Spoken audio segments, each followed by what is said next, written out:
Good evening, everyone. Welcome to episode number 143 of Two Guys, One Cart. This is, of course, Daryl, and with me is Tim, who apparently forgot our little deal from last week. Yeah. And I was going to do the intro. Yeah. So this is technically take two of Two Guys, One Cart, but here we are.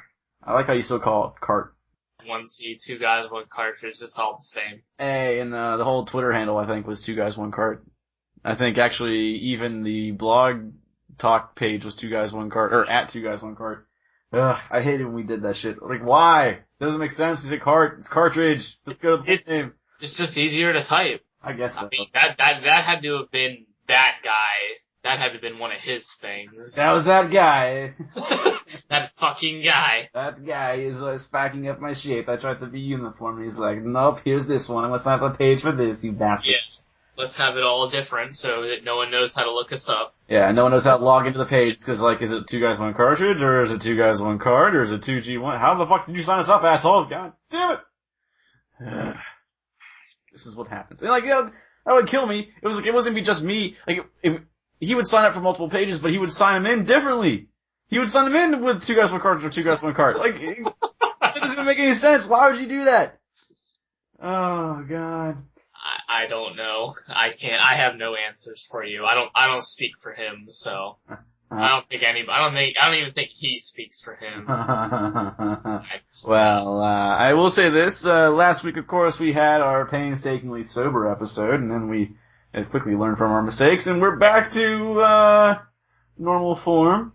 Yeah, that episode was too good, man. We can't set the bar that high on a consistent basis, so. Yeah, we gotta get a little wasted. We gotta lower the bar, man. We can't do that. Yeah, the fact that our concentration levels are that much higher than normal, fuck it, can't do it. Yeah, we can't have that, so.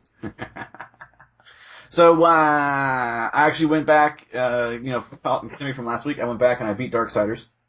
Okay. And some of those last areas were a pain in the dick. Now, did you encounter the problem that I had with the crashing at all? Any kind of crashing in any?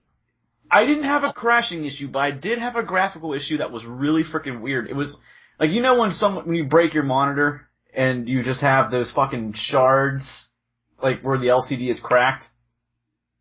Yeah, we call that screen tearing. Okay, well it was just in the top left corner of my screen, it was just all split out in fucking diagonal lines all across the screen, at weird times during combat. It only happened a few times, but when it did, I was like, I can't see what I'm doing, I'm gonna die. Oh shit. It was always against like a bunch of guys at one time, or some of the large ones. I'm like, what am I gonna do? And I, like, trying to pause it and bring it back in, wouldn't do anything. I'm like, I'm boned. But then I would go into the pause menu, and it would go away. But since I get back into the gameplay, it would be there again. I'm like, shit. Looks like I'm just gonna have to fight through this. The only other irritating thing is it didn't track half of my achievements, which, I wasn't even paying attention to, because I was enjoying myself with the game. Except for the whole, the Black Throne, or the Dark Throne area. We gotta bring all that giant puzzle area. Oh god. Yeah, that area, it was a little taxing, I gotta admit. And, then you get the portal gun there too.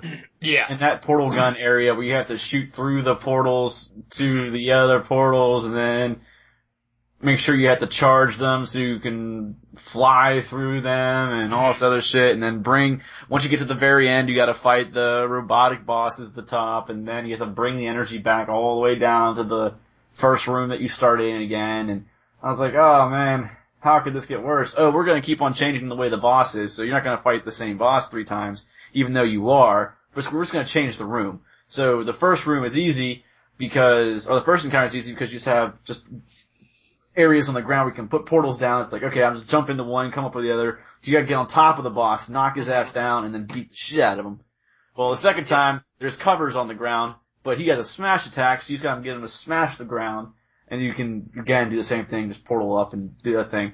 The third time you fight him, there's no portals on the ground, or no areas to put portals on the ground. You gotta put them all on the wall, so now you gotta get him in perfect position around the wall, and then just fucking jump every single time. And that one took me forever, because I could just never get him in the proper position for me, and every single time I would jump on top of him, it would never register the fact to push B to do the action move. It would just sit there, I'm like, no, And then he started moving around, like, no, knock me up, no, but finally beat him, did all that shit, you know. And then it does that stupid shit that they did in Wind Waker, where you have to go back and find the 7 pieces of the Armageddon blade, and that's what it felt like. It felt like playing Wind Waker, where you had to find all the Triforce pieces all across the ocean and everything else. Like, oh, why is this even necessary? It's so stupid. There's like no real challenge at it, except for the fact you have to fight Uriel at one of them, and she's pretty much a joke too. You just go beast form and beat the shit out of her, and after that, there's not much left to her. And then so finally get to the last boss, you fight him. He's not really that hard to fight. The second form of him is just counter everything he does, and there's not really much to that fight either. And then it's over. I'm like, oh, the last boss fight was kind of insulting. I had absolutely no difficulty with this fight whatsoever. It was just counter. Okay, he's dead. That spider boss gave me some trouble. It took me some time to figure out how to beat him. Yeah, the spider boss is a bitch. Yeah, it took me some time to figure out you have to go behind him and hit him while he's like stunned or whatever. Oh, which one? The crystal one or the actual, the defender? I don't know. This is a big spider boss at the end of that area. Okay, because there's like two. Because there's one that's the crystalline one. You have to feed him the like egg sacs or yeah, that's the one. Yeah. Yeah, and so then you have to get behind him. Yeah. That one I had trouble with at first, and I figured that one out. But then the actual boss against Silitha was kind of a pain in the ass too, because that bitch kept on teleporting around the fucking stage the whole time, and you had to basically hook shot onto them to get anything on them. But like getting that brief opportunity to hook shot was, or not hook shot, I don't know what the hell they call it. But whatever that thing is. Everyone compared this game to like Zelda. Yeah, and I was gonna say, you're talking about Zelda now. Well, what I was saying is, you know, when Darksiders first came out, there was a bunch of comics that were being drawn that compared Darksiders to Legend of Zelda and said, like, it's linked to the badass degree kind of thing. But, yeah, I mean, the weapons and abilities and everything are similar, I mean, for a lot of stuff, except for the fucking portal gun, which when I started using that, I was like, oh, why? Why? It does have that sort of Metroidvania thing to it also, where when you get a power, you can go back to previous areas and discover rooms where you couldn't get access to before. So it does have a little bit of that, that thing going for it. Yeah, I mean, all in all, it wasn't bad. I mean, I think about halfway through the game, I started really dragging into it. I'm like, oh, please, can we just move on to the next area? Why is this taking so long? And then, it started to get better again, and I actually was pretty interested in it, and the storyline was, good, liked it, and it, of course, it's very, well, this game's been out for years. I mean, does it really hurt to spoil anything at this point, or? If you haven't played Darksiders, skip ahead, whatever. If you haven't played it by now, go play it. The story isn't it's not a revelation or anything anyway. It's not amazing, so go ahead. It's just, at the very end, you get this whole, foreshadowing at the Tree of Life and everything else, and then it plays out completely, and they're like, oh, what will you do? You're hated by hell and hunted by heaven. What will you do? Why will you fight alone? He's like, no. Yeah. Not alone. And then it pans up and then you see the 3, little comets or whatever they're supposed to be of the other 3 horsemen coming down, so.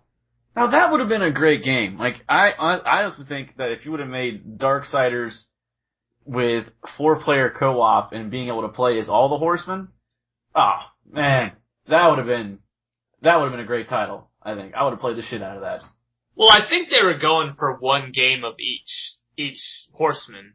Yeah. I think that's what they were going for. Obviously, that hasn't happened because with THQ going bankrupt, somebody else did buy the Darksiders IP, but we don't know if anything's really ever even gonna happen with it, so it's up in the air.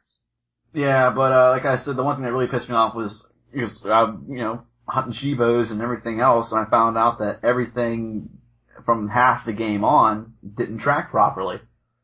And I was trying to fix it. I was like, let me verify the game files, let me restart Steam, go back in the game. Sometimes when I get back in, and if I went offline for whatever reason, it will just track, it will fix itself kind of thing. Never fix itself. So I went to the forums and it said, you're shit out of luck. I'm like, oh, you have to, they said, whenever you're gonna play, restart Steam before you even start playing. So restart Steam, then go back in and start playing, and then, but every time you exit out, or don't alt-tab, don't do anything besides play the game. Okay, so I lost everything, beating the game on normal, all the items I found, all of the power-ups I found, all the upgrades, everything else, everything was just not there. The only thing I can really do is to log back into my game at the very end and get maybe the 2 for beating the final boss and beating it on normal. And then beating on easy, so I get 3 more for going back and doing it again. But it saves what your progress was, your health bar was from the last time you fought the boss. So now I have no health, and I have.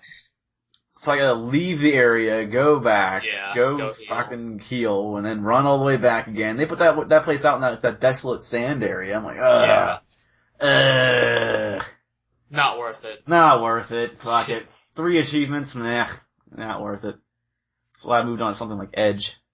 One thing that really annoyed me about Darksiders that I forgot to mention the last couple times we talked about it is the number of just in-game really short cutscenes. Like, do you really need a cutscene every time a group of enemies appears? Yeah. Now early on it's really bad. Later on in the game, not so much. But especially early on in the game, and in that first area, before you fight the big boss dude, I can't remember his name. But in that one area there at the very beginning while Armageddon is going on, it seems like every pack of enemies has its own cutscene. And I'm just sitting here looking at the game going, why can't I just play? I don't need to see them walking up to me from 3 different angles for 7 or 8 seconds. Like, just let me fight them. Oh, that sand area did it all the time. Yeah. Well, not every area did it, but a lot of them did it. It's like, just stop. It's not cool. It sucks. Yeah, what the fuck? It's the game. You fuck. You fuck, what the fuck? Just let me play. Just wanna play the game. Exactly.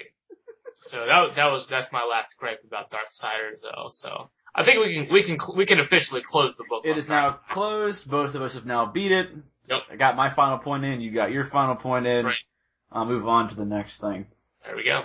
I went, I kind of did one of those eeny, meeny, miny, mo things, so I tried to pick up a smaller game to try and hurry up and finish, just to knock it off my list.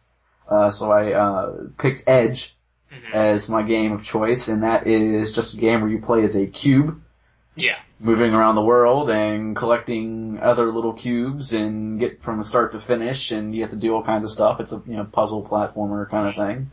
And it's actually a lot of fun. I put about an hour and a half into it so far, and I'm almost done with completing the levels, but I gotta go back and get, A rankings on all of them because some of them I fucked up pretty bad on. It's like, oh, you died 10 times during this level, you get an F ranking. God, I'm sorry.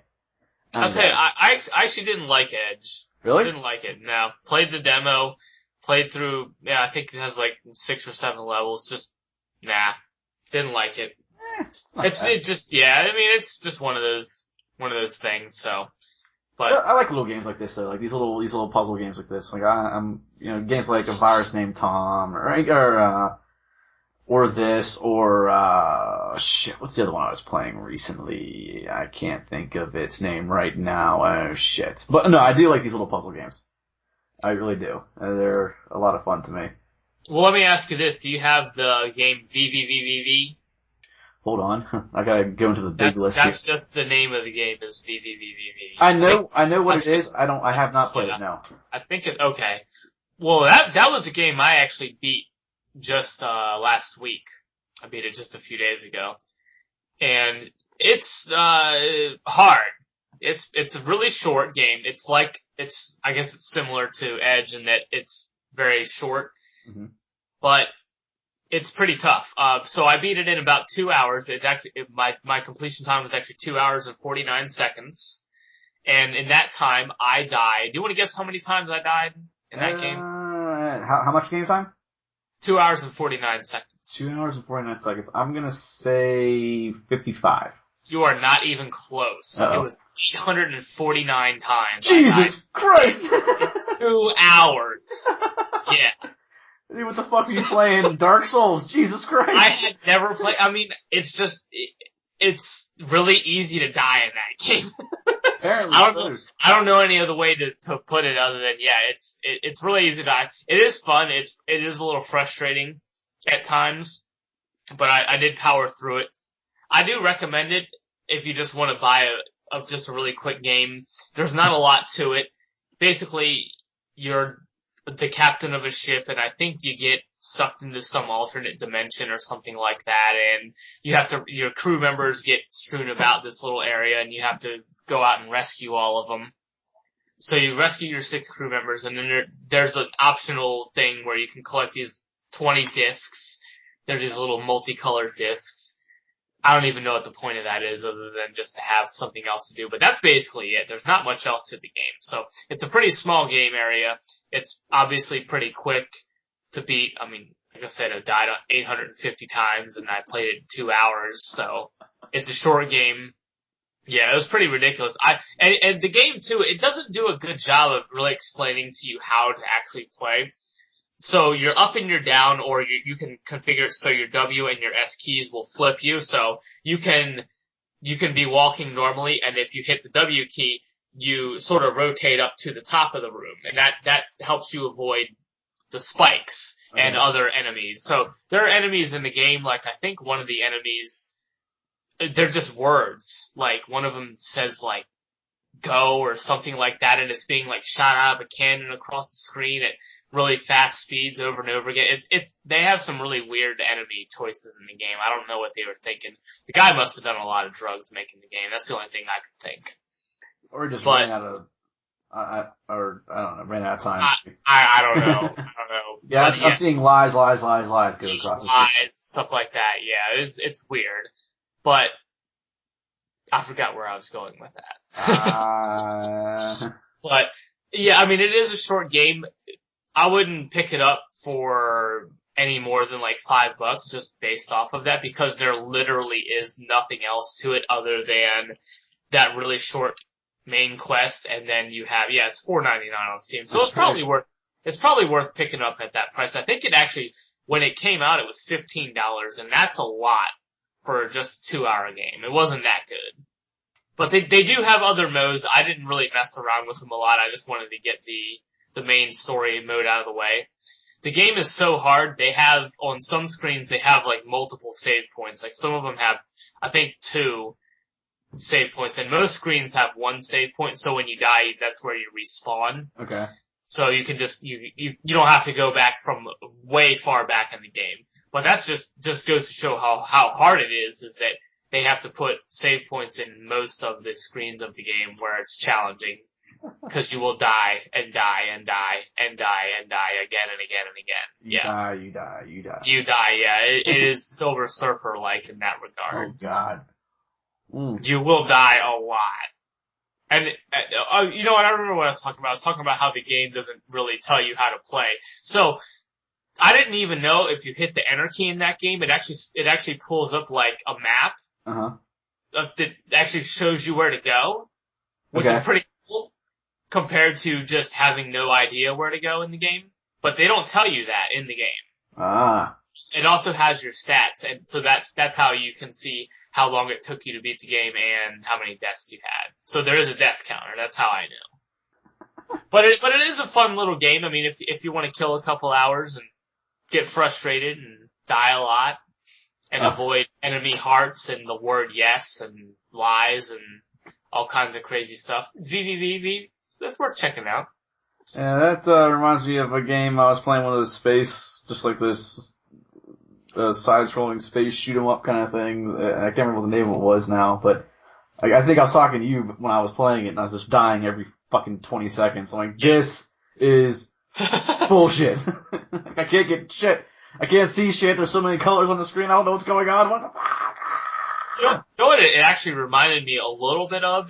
Obviously the graphic style and all that is different, but it's like Super Meat Boy, just in that it's that super hard platformer, but it's so good it just keeps you coming back for more. Oh, and Super Meat Boy, I can't even tell you how many times I've died playing that fucking game, but Jesus. And the music is really good too. It has a chiptune soundtrack. So the music's really good. I'm trying to find the name of, I think it was called Really Big Sky, I think is what it was called. That's the one. That's the bastard right there. Okay. Fuck that game. Some people might come to me and tell me I'm bad at games like you always do, but I'm telling you, that game's a pain in the dick. That sucked. Did you beat it? No, I never beat it. No, you couldn't. Yeah, I couldn't beat it. No, I don't think I ever made it past the first level.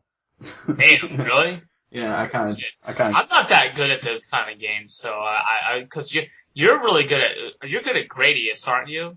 Oh yeah, dude. Okay, yeah. See, I'm not good at those games at all. I suck at them. Yeah, those type games and those twin analog space shooters, shit like that, like, Scoregasm and games like that. Yeah, those games I'm fantastic at. But Really Big Sky was like, oh, this sounds like something I'll play. And I start playing, I'm like, nope, I'm done. I can't play this anymore. It's gonna have to be put down and come back when I'm probably drunk or something. I don't care as much anymore. Yeah. Right now, sober, I'm pissed. Well, since we're talking about indie games and stuff, I did want to mention this game. It's called Guacamelee. So I don't know if you've heard of Guacamelee. I can't say that I have. Okay. It actually was a PSP game. I think it was on the PSP. Let me double check on that. I think that's where it came from. But it's a side-scrolling kind of, platform-in, brawl-in type of game it actually has a very unique art style and setting. It actually takes place mostly in like Mexican culture, and it has, once you look at it, you'll be like, okay, yeah, I could definitely see that. That's a kind of culture and setting that you don't really see represented in video games. Is the Mexican and the South American stuff. But it looks really cool though. Well, go ahead. What were you gonna say? No, I was thinking. Oh, okay. I thought you were gonna offer a counterpoint like, yeah, there's all these 30, 40, 50 games that you missed. But no, it's something that you don't see, represented in video games very often. And it got really good reviews, and a lot of people really seem to like it. I had heard of it, but I didn't know anything about it before I read about that it was coming out on Steam. I think it is coming out, it is okay. Yeah. I was gonna say, I thought they said it was on a weekend. I didn't know if it already came out or not, but yeah, it's coming out, like you said, this coming weekend, and it looks really awesome. Oh, it comes out in 2 days. It's Thursday. Yeah. Okay. So it comes out on Thursday. Which will probably be after this recording after this recording comes out, anyway. So. I might light a fire to my own ass and fucking get this shit up tomorrow. I don't know. You never know. Probably not. Probably get drunk Probably and not. But sit there and look at the other podcast I gotta edit and sucks. Yeah. We won't talk about that here. Yep. I already know how you feel about that. Yep. But, I don't really know if I'm gonna pick it up yet or not, at least like at launch, but it's definitely a game that I'm gonna keep my eye on because it comes with a lot of extra content too. So it has the DLC packs, which it's just, one of them is a costume pack and the other one I think is just some extra game mode. But you play as a protagonist, which is a luchador. So if you don't know what that is, you look like basically a Mexican wrestler. Yeah. You look like a Mexican wrestler. And I'm really not sure what the plot behind the game is, but it does look like a really good game. Open world Metroidvania style game. Yeah. So that's, sets off a bell for me. Ding ding ding! Yeah. So is this free to play, or there's no pre-order on it? I don't know if you can pre-order it, but you can't. It's not free. Okay. I'm pretty sure they are charging for that game. Yeah, see, there's no, I'm saying, but usually other games, they list, saying it's available this day, but this is the price. On Steam, there's no price. It just says available, obviously. Yeah. That's it. Full controller support, Steam trading cards, Steam workshop, single player, multiplayer, local co-op. Alrighty. Yeah, local co-op, as if anyone really uses that on the PC.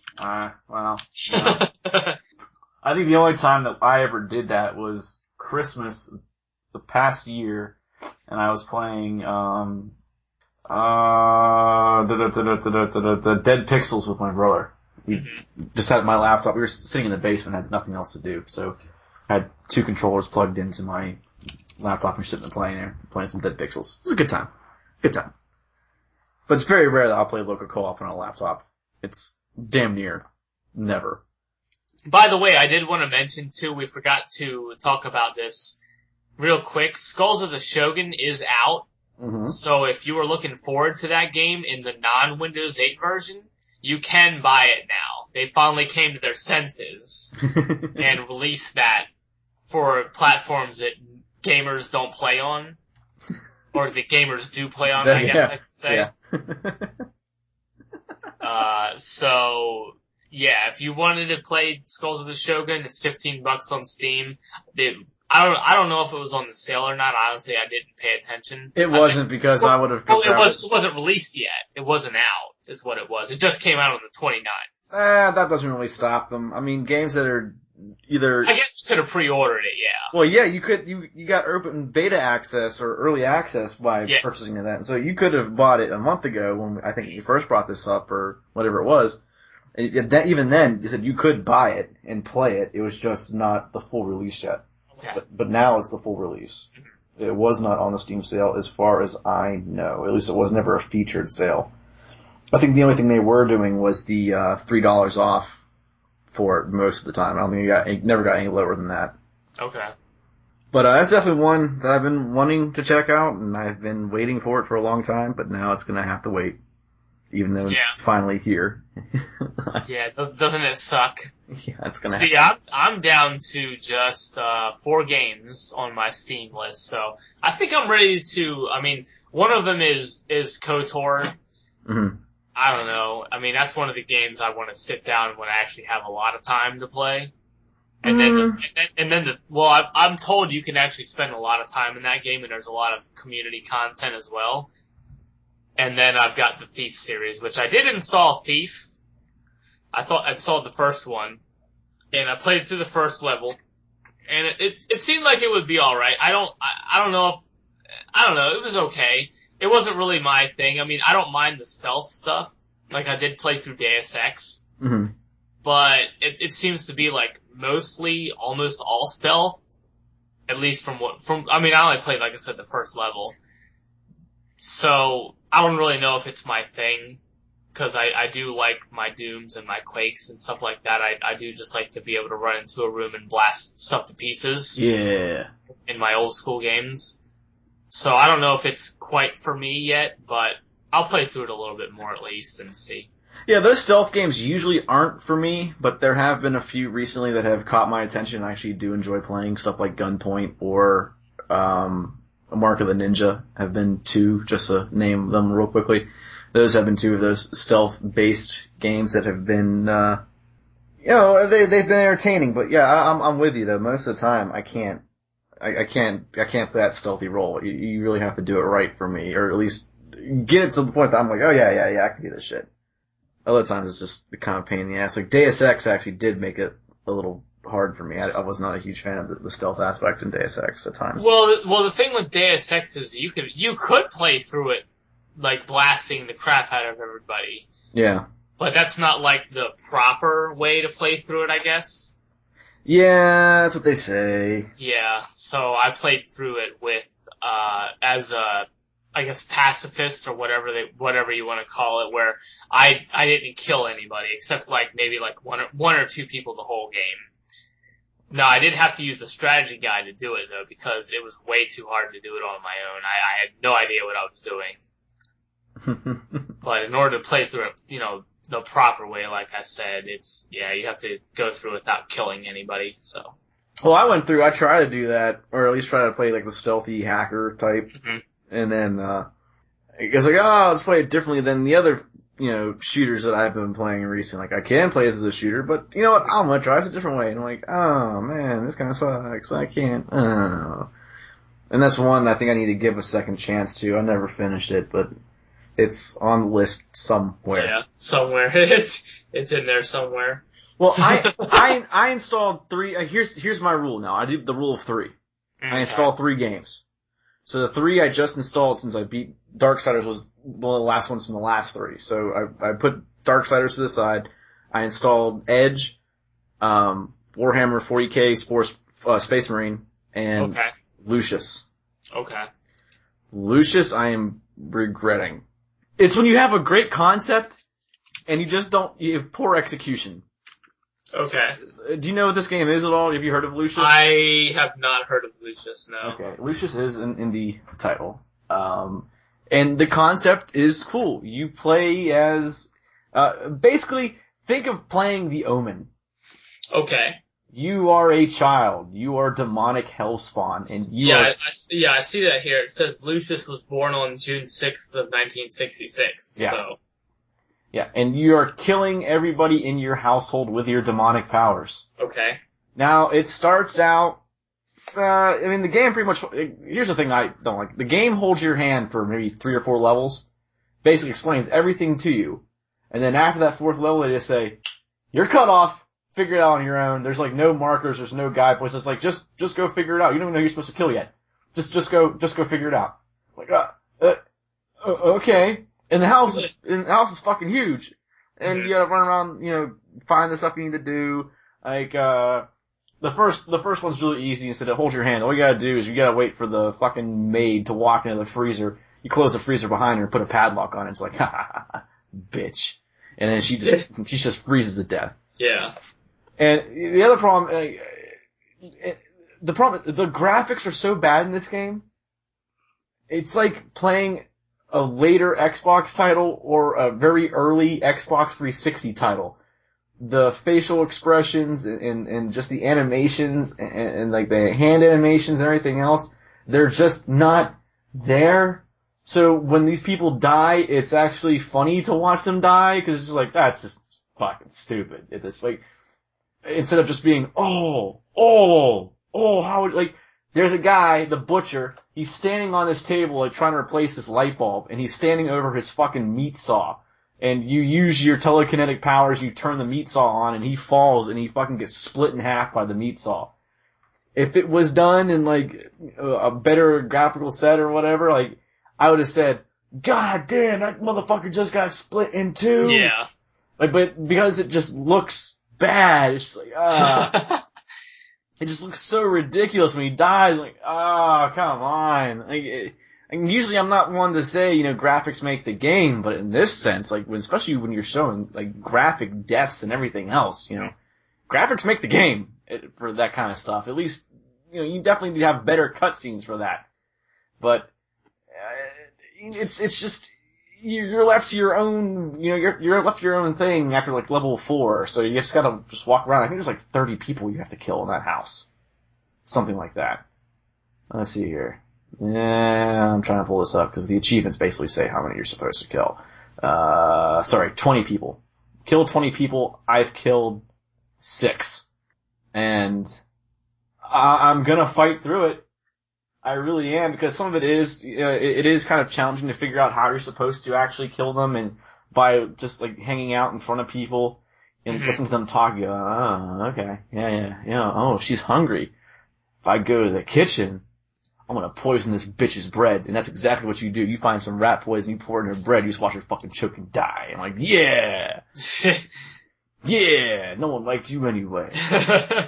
Yeah, that seems to be the consensus on that game. I mean, it didn't get good scores, and a lot of people seem to not like it. A lot of people say that it didn't live up to the potential that it had. So, yeah, I'm glad, once again, you be the guinea pig, Tim. You buy the bad games because you make the money and you can afford that crap. I bought it on sale. I bought it on sale. I'm not, I mean, it's one of those games, this is one of those, great concept, great idea, poor execution. Mm-hmm. And at times though, when some of the shit goes down, I'm like, yeah, watch that bitch die. But then like I'm like actually watching it happen. Like, why am I watching this on my Xbox One? Yeah, why am I? Yeah, the original Xbox, not the new shit. Not even 360. Yeah, at times it's like an Xbox game. It really is. It's just. Like, there's one point, like, you gotta kill this guy by making him slip and fall, and like, he slips and falls, like, ah! And like, oh, ha, he's just laying there. Oh, there's an icicle laying above his head, or sitting above his head. What am I supposed to do? Telekinesis, and then fucking, like, shake the shit out of it, and it just falls and crashes through his dome piece. Like, the animation of the icicle going through his head, was like, the fuck? Really? Just... just judging from the screenshots of that game, it does look a little, not up to par, so. This was released last year. Yeah. I mean, again, it is an indie title, and I guess they worked with whatever outdated engine they had, but, I mean, like, the build-up to watching someone get killed, like, some of that's pretty cool, just like, oh, I figured it out, this bitch is about to die, and then it's like, yeah, that wasn't even really. It wasn't worth it. That wasn't, I guess, on to the next bitch to kill, let's go. I mean, really though, it's just like, of the deaths I've seen so far, the first one, you freeze a bitch to death. Okay. You just find her corpse frozen. Like, whatever, okay. The next one, it's like, your dad's friend is smoking in the house, and you don't like when he smokes in the house. So you sabotage the stove. He's like, you steal his matches, so he goes to light from the stove, and you sabotage the stove, so he fucking burns alive. And the burning animation is so bad. It's like, oh god. It's definitely one of those old school, like, it's just like the regular player model, but just like on fire. Yeah. Type of burning. Yeah, Wow, you should see the fire, dude. I'll have to go back and see if I can play the mission again. I'll just record that and send it to you, just how bad it is. Yeah. The next one, I think, was the piano, and that one was ridiculous, because you learn how to use telekinesis, and it's like, okay, you got your drunk, the drunk maintenance guy to go work on the piano, and he's like underneath the piano, and you sabotage the legs so they just kind of kick out from underneath him, but does the piano just drop on him? No. Instead, you're using this telekinetic shit, and you're holding the piano just over his head. Instead of the piano just falling and crushing, it's like holding, guys like, what's going on? Splat. No, that was kind of cool. His head just kind of exploded and went all over the place, so that one was decent. I mentioned the meat saw one and the icicle one, and then the poisoning. So those are the 6 deaths I've seen so far. I said, if the animation was better, I think I would have been having a better time with it. It's just like looking at it going, ugh, why? I mean, again, great idea, poor execution. But that's all I have to say about Lucius for it. On Lucius. Cool. Well, I did want to talk about the Wii, but I also wanted to bring up, so if I told you, Tim, Okay. If I told you that the person who masterminded the idea of Grand Theft Auto, and the lead designer from Diablo 2 were making a game together, yeah, you'd be intrigued. You'd say, hey, this could have some potential. Grand Theft Auto meets Diablo. Yeah, you never know. Okay. Now, what if I told you said game was actually a game on Facebook? What? Yeah, that's actually happening. So, Dave Jones, who not only did he create Grand Theft Auto, he also created the game Lemmings. And, excuse me if I don't pronounce this correctly, Stieg Headland, he did work on Diablo, and he also was the lead designer for Diablo 2. They are making a game called Chronoblade, which is an action RPG, which is a Facebook game. And I had basically the same reaction you did when I read the headline. I said, huh? They're doing what? What? Yeah, what? What? They say that the goal behind the game is they want to, I guess, bring a different style of game to Facebook. Okay. They say they are aware that there is a certain stigma among Facebook games, which is quite warranted, in my opinion. I'm sure you'd agree. Yes, I do. Yeah. There are a few tower defense ones out there that I can say I enjoy, but other than that, no. Yeah. I don't really get the idea. Yeah, I just don't understand why Facebook has to be that platform, though. You know what? This is like 2 big disappointing things that you have brought to my attention recently. It's just like, hey, by the way, they're making a Firefly game. Alright. Oh, but it's It's some social interaction fucking app thing. No. Hey, by the way, here's Grand Theft Auto and Diablo together. It's gonna be Facebook. What? Grand Theft Auto meets Diablo, but it's coming to Facebook. Grand Theft Diablo. Yeah. No. But yeah, I don't know what to make of it either. You just can't make a successful game that gamers are going to take seriously and put it on Facebook. It's just not going to happen. This is called Chronoblade, you said? Chronoblade, yeah. And I just wish they weren't wasting their time because it does look like it could be pretty cool. I haven't seen any in-game footage. They only have a few screenshots in this article over at PC Gamer. They have the trailer up. Okay, well they didn't have it at PC Gamer. But at the actual website they do, so. Oh, okay. But also too, for people like myself who don't use Facebook, I'm cut out of this game. Even if it is good, I'm not gonna make a Facebook account just to play a game. I think it's gonna be coming to Ouya too, if you want to go ahead and remove it from your chair leg. Oh, okay. Well, I'm sold. I'm watching the trailer here, and actually, it's actually kind of impressive for a Facebook game. I gotta say, at least from what I can tell. You just play as different characters, side-scrolling, beating the shit out of people with multiple characters. Open-ended character progression, and choose from a variety of characters as well as build up offensive and defensive skill trees and create characters that best fit their playing styles. Now, to be fair, they do talk about Facebook as just being a starting point, so maybe they will bring it to other platforms down the road. I hope they do. Because when you've got two guys like this who have that much experience in the industry and have made really good games, I'd like to think there's some potential there to make another good game, but we'll see. But as far as it being something that would appeal to, especially somebody like me, I don't use Facebook, and a game isn't going to make me come to Facebook regardless of who's behind it. But I would like to play it. It's going to have to come to other platforms, though. Somebody mentioned it, one of the things mentioned it being on the Ouya, but that's about it.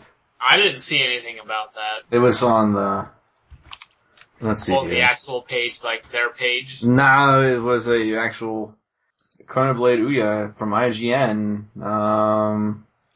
It's got something on here, I guess it is, what the fuck? Okay, here's the thing. I barely know what the hell the Ouya is.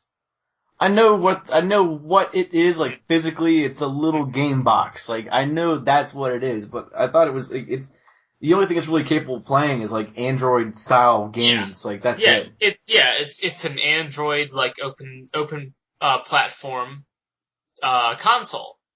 Yeah, so Ouya gets Action RPG Chronoblade. That was from Destructoid, so, and that was from last month, or 2 months ago. So I guess it will be coming to that as well. Or has coming to it. I don't know. Bah. I don't know either. But I thought that was just really funny to see two people who have been in the video game industry for clearly a long time deciding to go down the Facebook road. Yeah, let's go make something epic and people will love to play, not Facebook. Yeah. I'll chalk it up to being a game I would be interested in, but as it is, nah. If it's free to play, I got my Facebook account. I'll check it out.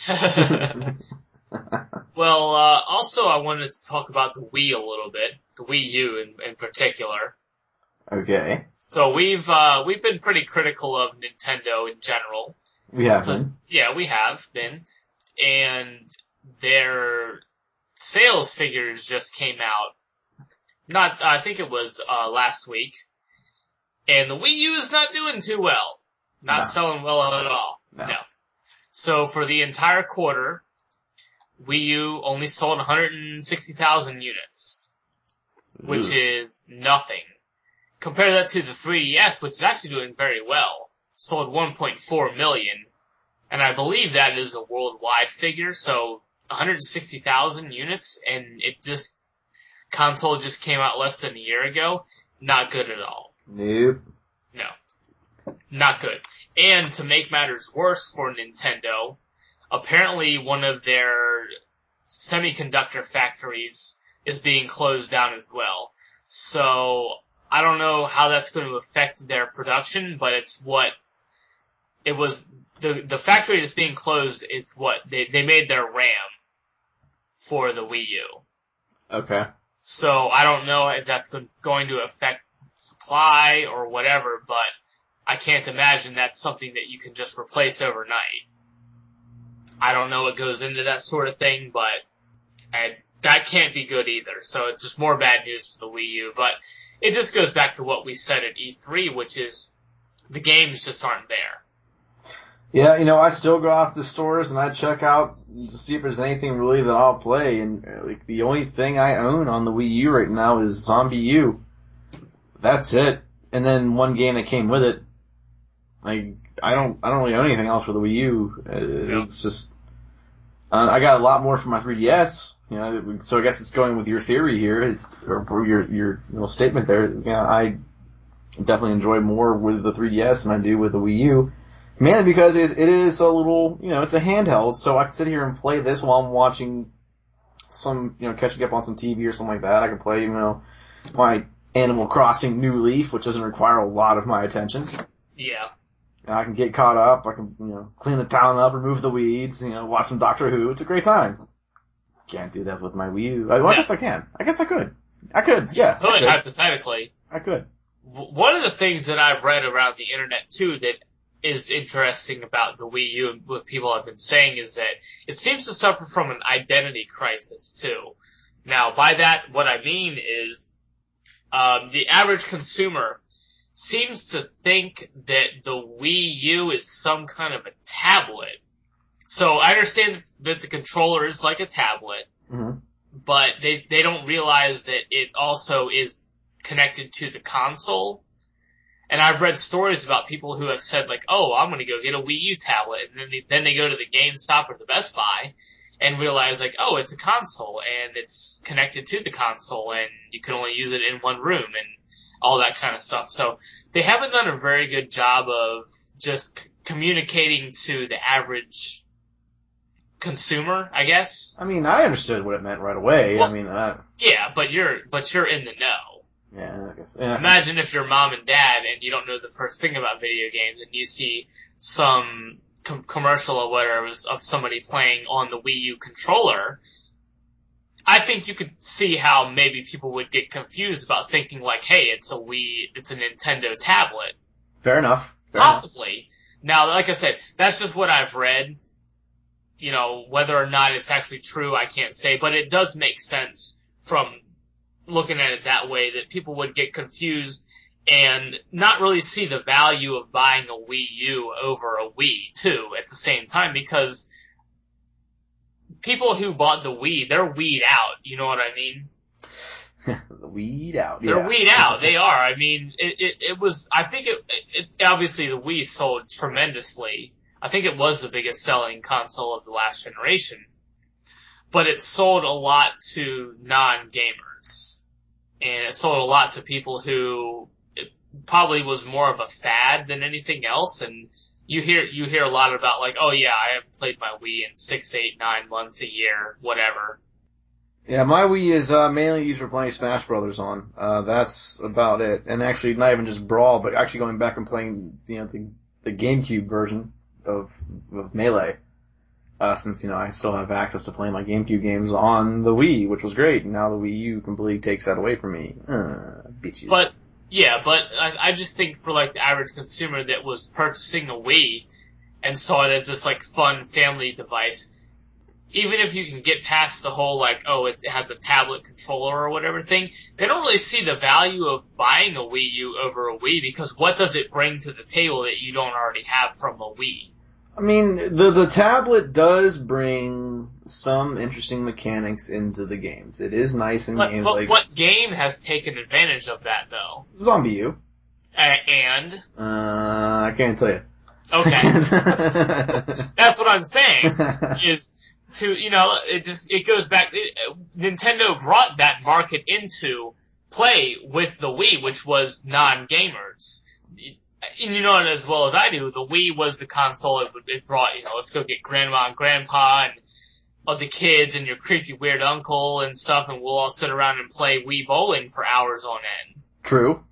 Whereas they're not sitting around the console playing Call of Duty Black Ops for hours on end. That's the angry 15-year-old angsty teen in the basement yelling at people and using racial slurs and all that stuff. It's two different markets. Or the angry 28-year-old Asian female. Yeah, that too. Yeah. I don't know who that would be. I'm just generalizing here. We're not calling any one particular person out. But I just don't think the games aren't there, and I think a lot of it has to do with it just kind of being a fad for certain people, and it just goes back to what I said, where you see a lot of stuff online about people saying like, oh yeah, I haven't touched my Wii in a year. We don't play Wii bowling anymore and all that kind of stuff. So Nintendo, I don't think they're gonna, even when they release their staple games like their Zeldas and, well, just their Zelda really, cause that's kind of what they fall back on for big releases, cause do Mario games even really sell?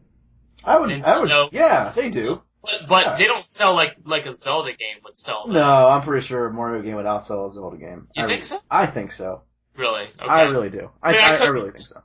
I could be wrong, but given it, I mean, there's already a Mario game out for the Wii U, isn't there, though? Mm-hmm, yes. And the sales are still terrible. Then, you know what? When I bought my Wii U, that was actually one of the titles I was looking for was the Super Mario Brothers Wii U edition or whatever it was, and yeah. So how do you explain that though? Then it wasn't there. What? I'm saying, how do you explain the poor sales if there is a Mario game out already? Oh, I mean, I guess. But you said console sales though were down. Yeah. Oh yeah. I mean, like I said, throughout quarter two, throughout the whole 3 months, which is, to my understanding, April, May, June. The Wii only sold 160,000 units. Yeah, but I think the Mario game was a launch title though, so I mean it's yeah, it was. I mean, I don't know. You're gonna grab the people that you're gonna grab right away. You know, you're gonna grab those diehard Nintendo people. Okay. But I don't think you're not getting that. They're definitely not getting those people trickling in kind of thing. It's definitely seen by these numbers and everything else. So I don't know. I mean, there isn't a Zelda game. There isn't a Metroid game. There isn't. And there won't be a Metroid game, by the way. Just no. Don't even, we're not even gonna talk about that. And they have Monster Hunter, which actually that one I was looking at, and I walked past it a couple times when I go to Best Buy. I'm like, and then I just never pick it up. I was like, I don't know if I can. It's just like, I think I'd just be wasting money. I really do. So I'm like, I can. So the only game I have like that fucking party play, whatever it is, that came with the console because I bought the. Yeah, it has all those mini games. Yeah, I was like, ooh, Mario Party. This will be fun. But then I realized like even the mini, like all those mini games, they require having all the different controllers. Like you need the Wii Motion Plus, which I don't have any of those because, well, I only had the original Wii controllers. I guess I could buy those little adapters. I don't know if we could find them anymore. But even then, like, I might as well just go out and buy the Wii Motion Plus. And it's like, well, then I can go buy the actual controllers too, because I'd rather have the controllers, but sometimes you can't get you don't want the controllers because they won't really work with the game. You definitely need the Wii Motion Plus with the nunchuck add-on and everything else. So it's like, the game requires that you own 3 different types of controllers. I'm like, why? Why? It's like they give you the game for free, but then you have to buy the controllers to actually play the game. So in reality, the game itself isn't free in a way, because in order to play it properly, you need to buy extra stuff. Yeah. So then how is that free? It's not. It's not. No. That's what we call bullshit. I mean, it was definitely an increased cost, but then again, it was also a storage increase too. So I mean, I don't know what to take into account, the storage increase and that. But you can play some games with the tablet, but you can't play all the games with the tablet, at least from what I can tell. So, but if you want more people to play with you, you can't play with multiple tablets. You need people that have the other controllers too. Well, I don't have the other controllers. I don't have these standard Wii controllers. I don't have the Wii Motion controllers. It's like, well, if I want people to come over and play Wii, which is, it's always a good time to have a bunch of people over and play Wii. Like it's a fun, I'll say this, the Wii and everything else is a fun social gaming experience when you have a couple people over, like you said, the Wii bowling and stuff like that. The Mario parties, the Super Mario Brothers with the 4-player and stuff like that. It is a fine, local, fun experience, Smash Brothers. But now if I want to take all this, money, buy all these fucking controllers, buy the different types of the controllers, and then it's like no one comes over to my house, so it's like, well, there's no point to even buying it. So it's like, I'm not going to spend the money to buy the controllers to play the games that I can't play, or I won't play because no one else will play with me. I don't know who Nintendo is making this console for other than just hardcore Nintendo fans, because, like I said, the average consumer, they clearly don't see the value in upgrading to the Wii U because has not been selling. You know, remember we talked about when you went to try to buy a Wii at launch and you couldn't find one, whereas the Wii U, I mean, you can walk into Best Buy anywhere right now and buy a Wii U. Yeah, it took me months later. So clearly it's not selling like it was because the average consumer just doesn't see a reason to buy it, and gamers don't see a reason to buy it because it has no games we want to play. Yeah, I mean, the Wii was selling out months later after the... Absolutely, yeah. And it was impossible to find. It wasn't until I moved to Pittsburgh, actually, that I was able to even get my hands on one. I guess Pittsburgh was not a big market for the Wii, I guess. So, I mean, I was finding stacks of them here, but when I was in North Carolina, I couldn't find them. I went to a couple different stores, and they were nowhere to be found ever. So, I don't know. I don't really know what's going on over there at Nintendo, but they got to right the ship really fast because their competition's gonna surpass them really soon. I mean, here comes, November's 3 months away, and we got the Xbox One and the PS4. Guess what? Yep. And people are, doing the fight over these two consoles, who's going to what and everything else, and everyone's looking forward to what's coming out for these two consoles. But, and I was under the impression that they were gonna have a lot more, I don't want to say core games, but you know what I mean, like just non-Nintendo games. Like not what you would expect, like they had the Arkham City and other games that they showed off at E3 last year, and that made you think that they were gonna get a lot of those multi-platform games coming out on the Wii U, and they got some. But it hasn't been really, and you have a lot of developers coming out saying like, I think EA came out and said like, Wii U can't run the what's their engine? Frostbite? This is like, it can't run it. Can't run it to what we expect. So basically, I don't even think, they're not getting the next Battlefield game on the Wii U, I think. To the best of my knowledge, and without looking it up, I don't think they are. Frostbite was DICE. Well, that's EA. EA is DICE. That's Battlefield. EA is DICE. Isn't DICE? I thought DICE was the developer though. And yeah, but it's the same. That's what I'm saying. It's the same people. Okay. Okay. Fair enough. But, so what DICE? It's all the same people though. Look, man, the fucking relations with gaming it gets confusing sometimes. I know it does, but I'm just saying that DICE. Who owns what? DICE, EA, Battlefield. It's one company basically, but. My point really was that I'm pretty sure they came out and said, the Wii U, it can't do what we want it to do, and the Battlefield game wouldn't be coming out on the Wii U, rather. So, yeah, the Wii U. But yeah, Nintendo's in a precarious spot. They gotta get their big titles out soon. So it's not all bad. They do have, I think they have a Smash Brothers game coming out. They do. They do have a Nintendo Zelda game rather, on the horizon. And some other games, some Donkey Kong games and things like that. Nothing that particularly interests me, but now the Zelda game, yeah, I would give that a shot. And actually, from watching the new Zelda game for the 3DS, they had some trailers, and I think we talked about that last week. Looks pretty cool. That would be a game that would sell me on a 3DS. But for a Wii U, I don't see a reason to buy one right now. Well, so here we are, this is August 6th now when we're recording this, so it'll probably be out 2-3 days from now. But, 2 weeks, one of my favorite series is finally coming back again. What's that? Saints Row 4, baby! Yeah. August 20th. I'm excited. So what they went ahead and did is they released, the inauguration station that you can get right now for, I guess install a demo for it. It's not really a demo, it's just an application where it's basically the character designer for Saints Row 4. But they're allowing you to go ahead, download this application, design your character exactly the way you want it before the game comes out, and then import it as soon as the game is available on the 20th. Okay. Which, I've been meaning to go check it out, because it looks like it's giving you a lot more options in terms of character customization that it has provided in previous games. Because usually you don't get very much from the very beginning. You have to always go out and buy a whole bunch of shit, get money, buy new clothes, and sometimes they're too expensive. You can't really get the real look that you want for your character kind of thing. Because you gotta be pimping when you're walking around Saints Row 4. Yeah, of course. Or have a giant purple dildo. That too. I always made sure that was in my inventory. Like, baseball bat, giant dildo. Baseball bat, giant... I'm gonna go ahead with the giant dildo.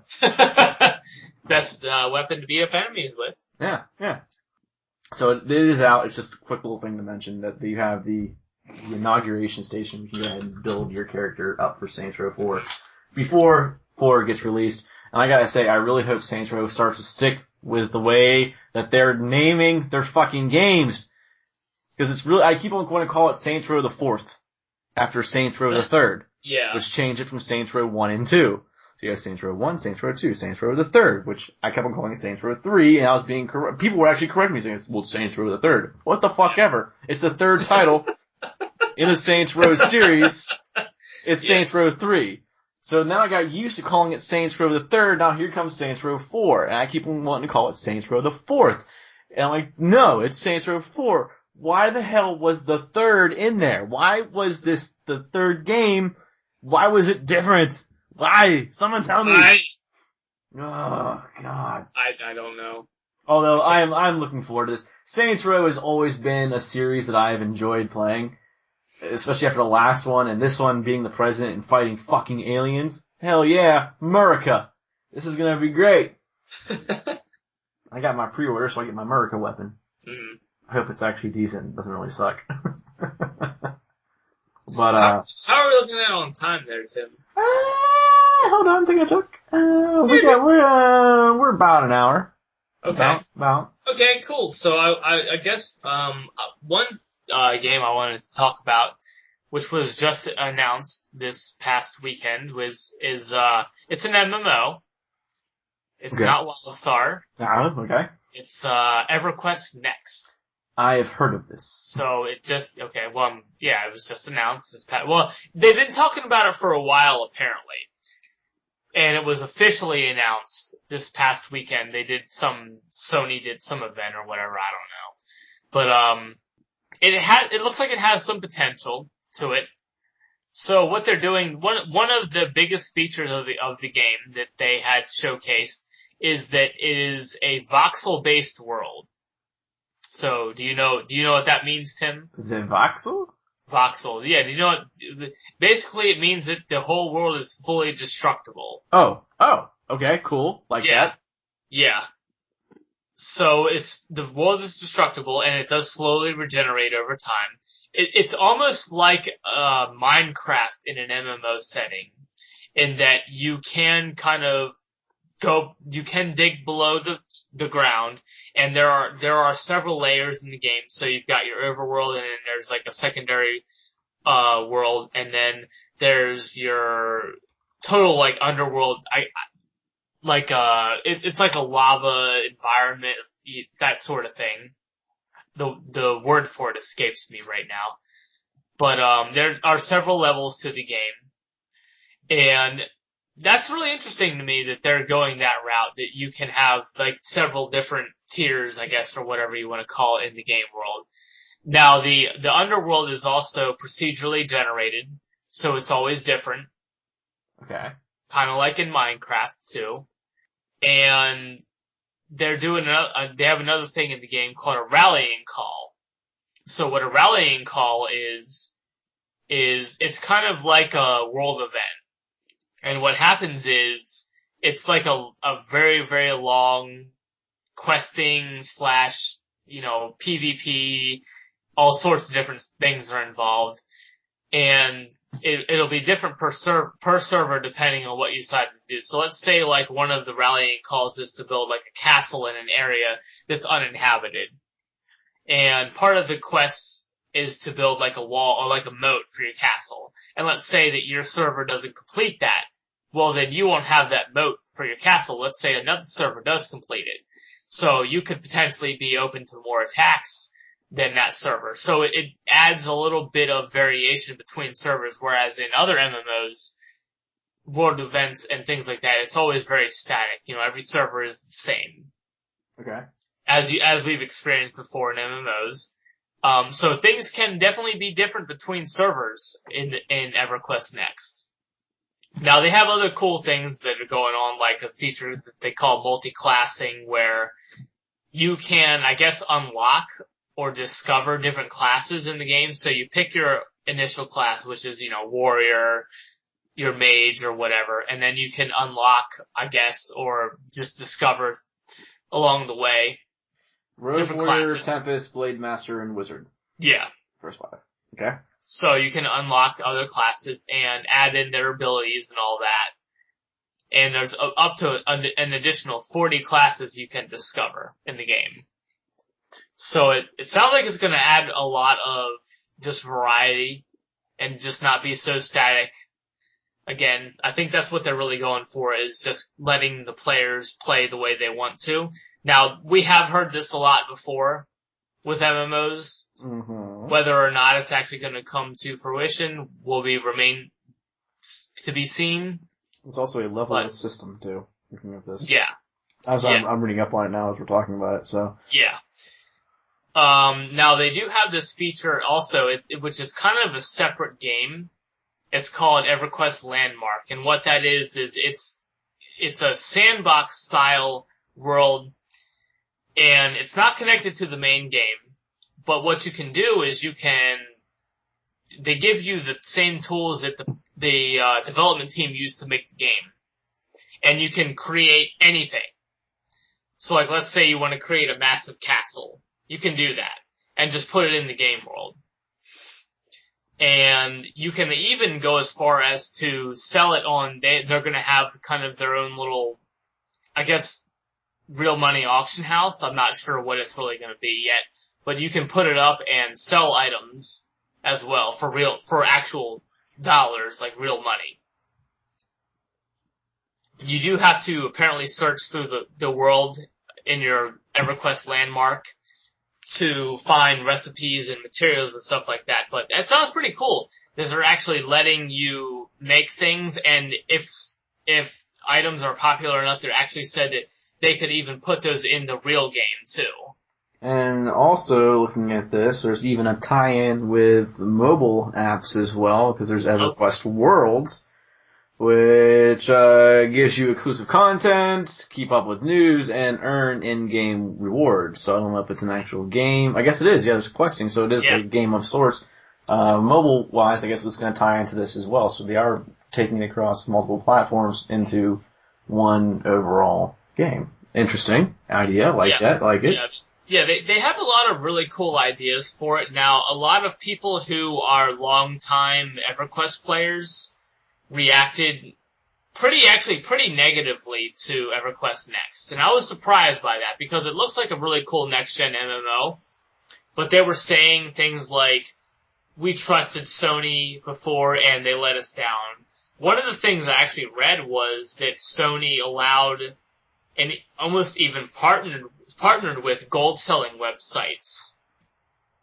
And that really hurt the game's economy and stuff like that. So I am a little intrigued by the game, but I'm also very wary of it at the same time, because if the hardcore EverQuest players, which that's a game I never got into, I didn't play EverQuest. No. But if the hardcore players are saying, like, Sony, you can't trust them, I'd take that at their word, because especially a company like Sony, they're so big. They can be hard to trust at times. I mean, they've done some shady things over the years. I mean, let's not look past the whole Sony DRM rootkit scandal, when I think it was Sony audio CDs installed a rootkit on people's computers, and then you could exploit that and actually hack people's computers. Oh, yeah. So let's not you can't give Sony too much credit for anything. So not to be trusted too much. So. Yeah. I want it to be good. I really do, because they do have a lot of really promising features in the game, but like I said, it's just the kind of game that I'm going to keep an eye on, but not get too excited about. I only have enough time to be hyped over one MMO. Let me throw this out here, Daryl. Okay. Let me throw this out here. We come and we talk about MMOs, right? And it's something that we like the concept of the MMO. We enjoy the experience of the MMO. But really, at this point, at our age, and everything else, and everything that we've seen, because I ran into this, I was thinking, going like deep philosophical conversation with myself about MMOs the other day. Like, I just don't, I can't personally, and I don't know about you here, but do you really think that even with an MMO that catches your eye, looks like something, let's say EverQuest Next, let's say WildStar comes out, catches your eye and says, this is it, this is the game I've been looking for. How much time do you really think you can dedicate to one game again? Because I sat there and I thought about that. I don't think I can get anywhere near to what I had previously done with one game. Yeah. I don't know. It remains to be seen. There are a lot of games out there now, much more so than there was back then, with the indie community and all that, and a lot of console games coming to PC now. There's a lot more out there than there was back in 2004, 2005, 2006, so it's hard to say. But I think if a game came along that was that good, I'd spend a good amount of time on it. But, even still, with like a game like WildStar, I still have my doubts about whether or not it will really be that good, because I've heard it all before. So, go ahead. I'll say this, like, for me, a good game, a game that has caught my attention now, like, if I break 100 hours in it, that's it. That's pretty much the point. But once I get to 100 hours, or I start to realize I'm at 100 hours, a little bit over everything else, I'm like, yeah, you know what? Maybe I should move on to something else, because I've got plenty of other play. There's plenty of other stuff out to see. Like, if I look at, the two big offenders on my list right now, Dungeon Defenders, 138 hours, Killing Floor, 133 hours. Like, those are the two games I enjoy. They're not MMOs, but I definitely play a lot of time in them. Counter-Strike is one that I know for you and for Josh where it was a big game, Source and, I guess before Source as well. It's just like, you have those games that just kind of capture your attention, but those are very specific games. So those are, here it is, it's a survival, here it is, it's an FPS, but the MMO is like this beast, man. The MMO is this fucking, I'm trying to like find the words to describe it. It's like a marriage, really. I mean, you're married to the game. It's a commitment. Like, it's not just a game, it's a commitment. That is. If you're really gonna play it the way it is meant to be played, you're married. You slap the ring on that finger, I mean, you can I guess, yeah, I can definitely. It really is. I mean, you don't just, it is almost like having a second job if you want to play it and be, in a raiding guild or whatever, be in a high-end PvP. I mean, and you don't have to play it that way. You can be casual about it. But if you really want to, I guess, be on the cutting edge and all that, it's a commitment. I think that's the thing that I've been avoiding, is that commitment side of it. Like, so, like the Old Republic, I played through it for the story. Mm-hmm. I played the storyline for 2 characters. I said, this was fantastic, but I think my time is now over. Star Trek Online, fuck that game. But, Guild Wars 2, I did the same thing. I played through the story. I saw every area. I almost fully explored every area. I put over 100 hours easily into the game. I was not a fan of the dungeon system and everything else, so that's what kind of killed it for me. But I mean, I guess the game, it has to meet a couple of criteria. One, it's gotta have an interesting story. It's gotta keep you interested. The environment has to be beautifully designed. You have to have something that you want to look at as you go through. You don't want to just sit there and stare at the same fucking trees over and over again. It's gotta be vibrant. So you gotta have a beautiful environment. You gotta have a good story. It's gotta be very, like, socially integrated. Like, it has to be one of those things that your friends pick up and they all say together, yes, we're gonna play this. Yes, we're interested in this. Let's do this together. Let's make this fun. Let's go out and unlock all this shit together. Let's fight some fucking bosses. Let's beat the shit out of everything. Let's put a PvP game together and let's just go, burn some castles to the ground kind of thing. Like, that's the other thing. It's gotta be social. You gotta have a good PvP. You gotta have a good dungeon and raiding system for these kind of things. And again, it's all social stuff. So you need your friends to be willing to, one, participate and actually be, two, decent at. Well, also to that point, I think you need a good community, like you need good server communities too. If it's just, yeah, that's fine if you and I and other people like that we know were playing the game. Hey, yeah, we can have some fun together, but what else can we do? Can we go join a battleground? Can we team up with other guilds and do open world PvP? Do we have a reason to raid with other guilds and cooperate with them? Or is everybody just off doing their own thing and just kind of sticking to themselves? And that's, certain games have become that, where that is not there anymore. Everyone's just, is doing their own thing and doesn't seem to really care about whether or not we're all cooperating and having fun together. It's become more of a single player game with MMO elements. Yeah, see, that's what I don't like. I mean, like I said, if I, do the whole queuing up into those random dungeon instances, and I get paired up with, if I'm the only one on, like if I'm going to get my guild, my friends, I'm like, yeah, you know what? I definitely want to run a couple of these. And we'll see what happens. And I find some people, I'm like, hey, actually, you're really good at what you did. You were friendly. We're joking around while we're going through this shit, raffle stomping everything that we go through. And it's like, hey, I met this cool person. I find out this person is part of, Guild XYZ. We talk to Guild XYZ.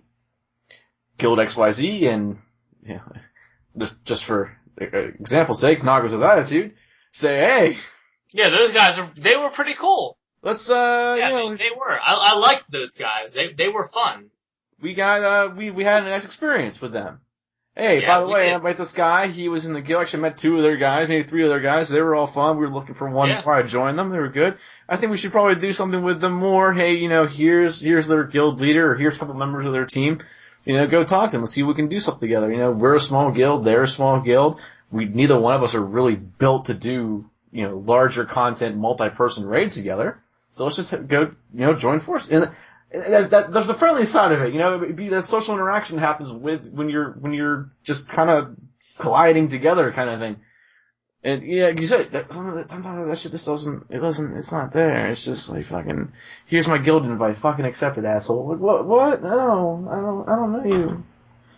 Well, I'll stand by my previous statement, which is that WildStar for me is the last bastion of that style of MMO. If it doesn't do it for me, then you know what, man, I just don't have time for this anymore.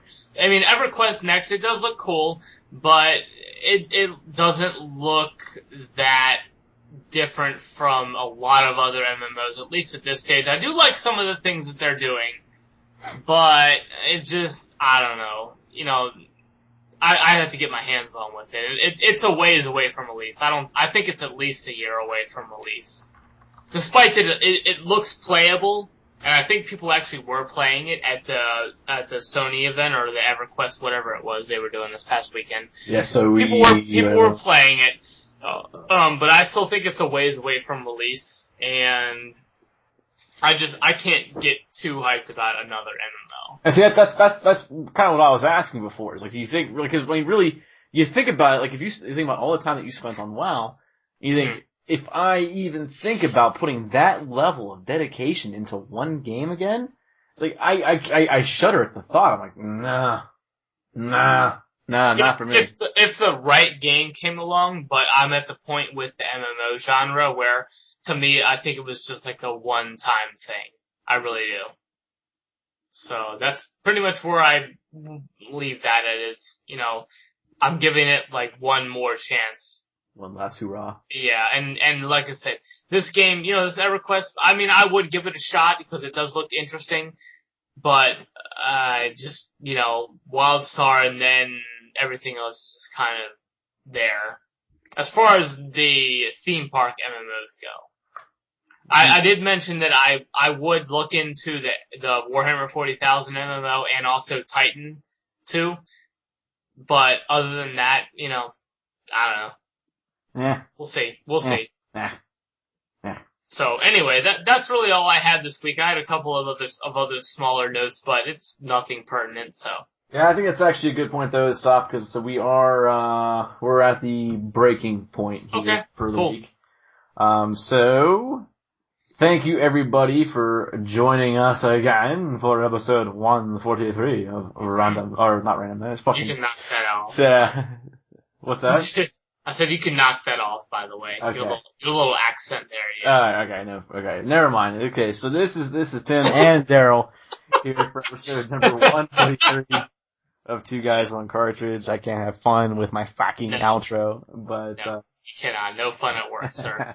Thank you all for joining us, and we'll be back here next week with me bitching about the way more people died in Lucius. So and further non-discussion of Grand Theft Auto 5. Yeah, what the fuck is that game? I don't know. We have an embargo on that game. We do. Not gonna happen. No Anyway. cigars, Anyway.